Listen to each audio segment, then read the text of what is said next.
திமுகவும் அண்ணா திமுகவோடு திமுக இணைந்து ஒரு முதலமைச்சர் ஆகலாம் என்று சதித்திட்டம் தீட்டியவர் யார்?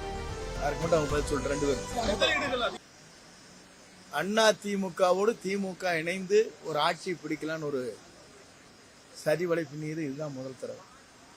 அதை முறியடித்த பெருமை தமிழக வெற்றிக் கழகத்துறை தலைவராக இருக்கிற நம்முடைய இன்றைய முதல்வர் என்றைக்கும் முதலமைச்சராக அரியணை அமரக்கூடிய தளபதி ஒருவரால் தான் முடிந்திருக்கிறதே தவிர யாராலும் இல்லை. முன்னாள் முதல்வர் ஸ்டாலின் பேசும்போது நாங்க சொன்னதை தான் விஜய் டெல்லியில பேசிட்டு வந்தாரு. இல்லை, இவருக்கு எப்படி தெரியும் டெல்லியில் பேசிட்டு வந்தது? அவர் பேசினது பாரத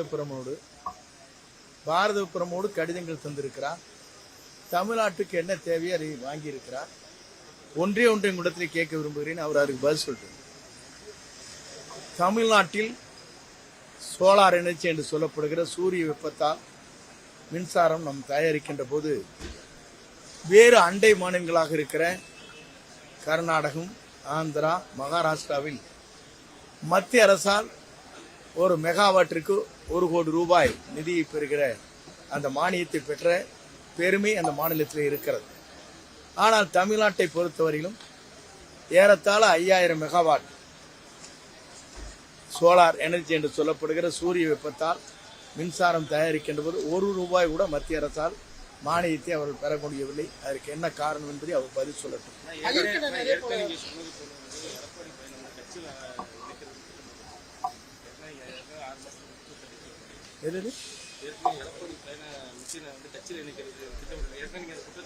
இல்ல, அந்த குற்றச்சாட்டு சின்ன குற்றச்சாட்டு. இப்ப சொல்றது பெரிய குற்றச்சாட்டு நான் சொல்லிட்டேன். அதை எடுத்துக்கங்க.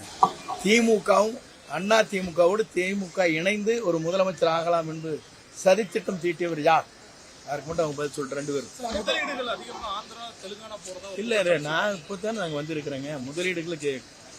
முதலீடுகள் வெளி மாநிலத்திற்கு போகக்கூடாது என்று அக்கறை எடுத்து திமுக ஆட்சி 5 ஆண்டு காலத்தில் செய்திருக்க வேண்டும். ஆனால் நம்முடைய முதல்வர் 30 நாட்கள் உருண்டோடி இருக்கிறது. 32 நாள் ஆச்சு.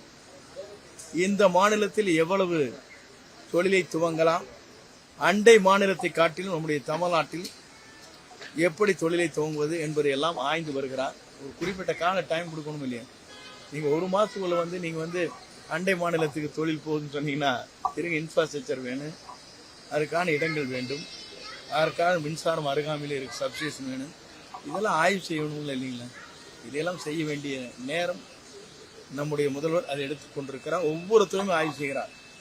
துறை வாரியாக ஆய்வு செய்து எப்படி நம் பணிகளை ஆற்ற வேண்டும் என்று அக்கறையோடு செய்கிறார். அறிக்கை விடுற முதலமைச்சர் இல்லை, இருங்க, செயல்படுத்துகிற முதலமைச்சர், தன்னுடைய செயலால் மக்களை ஈர்க்கக்கூடிய முதலமைச்சர், மக்கள் பாராட்டதை பெறக்கூடிய முதலமைச்சர். ஆகவே செயல் வடிவத்தில் இருக்கிறார். என்ன சொன்னீங்க? வருவாய்த்துறையோட அப்டேட் இல்லை சார். நிறைய எம்ப்ளாயிஸ் ரிட்டையர்ட் ஆகி போயிட்டு வந்துட்டு. இல்லை, வருவாய்த்துறையை பொறுத்தவரையிலும் தேவையான பணிகளை உருவாக்குவதற்கு நடவடிக்கை நாங்கள் மேற்கொண்டு வருகிறோம். எந்தெந்த பணி காலி இடங்கள் இருக்கிறதோ அதை நிரப்புவோம். வருவாய்த்துறையில் பல்வேறு மாற்றங்களை 3 மாத காலத்தில் நீங்கள் பார்க்க போகிறீர்கள். வருவாய்த்துறையும் அதே நேரத்தில் தொழில்நுட்பம் இங்கே இருக்கிற ஐடி, அதே போல பத்திரப்பதிவு இணைந்து அன்றைக்கு ஒரு கூட்டம் நடைபெற்றிருக்கிறது. இனி பத்திரப்பதிவாக இருந்தாலும் சரி, வருவாய்த்துறையில் இருக்கிற டேட்டா என்ட்ரி சொல்வார்களே, இதையெல்லாம் சரி செய்வதற்காக கூட்டங்கள் கூட்டப்பட்டிருக்கிறது. இந்த பொறுத்திருங்கள். 3 மாத காலத்திற்கு பிறகு ஒவ்வொரு துறையும் எப்படி செயல்படுத்த வேண்டும் என்பதை நம்முடைய முதல்வர் அவர்கள் அறிவுரை வழங்கியிருக்கிறார்கள். அந்த அறிவுரை ஏற்று ஒவ்வொரு துறையும் சாதனை படைக்கும். எல்லாருமே டிஜிட்டல் முறையை கொண்டு வருவதற்காகத்தான் ஐடி அந்த துறையை அழைத்து நாங்கள் பேசியிருக்கிறோம். எல்லாமே ஆன்லைன் மூலமாக இப்போது பதிவு செய்யப்பட்டு வருகிறது. எதிர்காலத்தில் டிஜிட்டல் என்ற முறையில் அவரவர்கள் என்ன கேள்வி தெரிந்து கொள்ள வேண்டுமோ அனைத்தும் தெரிந்து கொள்வதற்காக இந்த துறை செயல்படுத்துவதற்கு நடவடிக்கை மேற்கொண்டு வருகிறோம். அதற்கு கொஞ்சம் கால அவகாசம் தேவை. பெண்களை காப்பாற்றுவதற்கு என்ன மாதிரியான படையை தமிழக முதலமைச்சர் அறிவிக்க போகிறார்னு சொல்லி நயினார் நாகேந்திரன் கேள்வி எழுப்பினார். நயினார் நாகேந்திரன் போய் கேட்டால் அவரையே கேட்கணும். அவர் எப்படி பெண்கள் இது பண்றான்னு சொல்லி அவரை பொறுத்தளவுக்கு எப்படிப்பட்டவன்னு உங்களுக்கு தெரியும். அவருடைய இயக்கம் எப்படி இன்றைக்கு 11% 4% கொண்டு வந்தாரு. அதை சரி செய்ய சொல்லுங்க.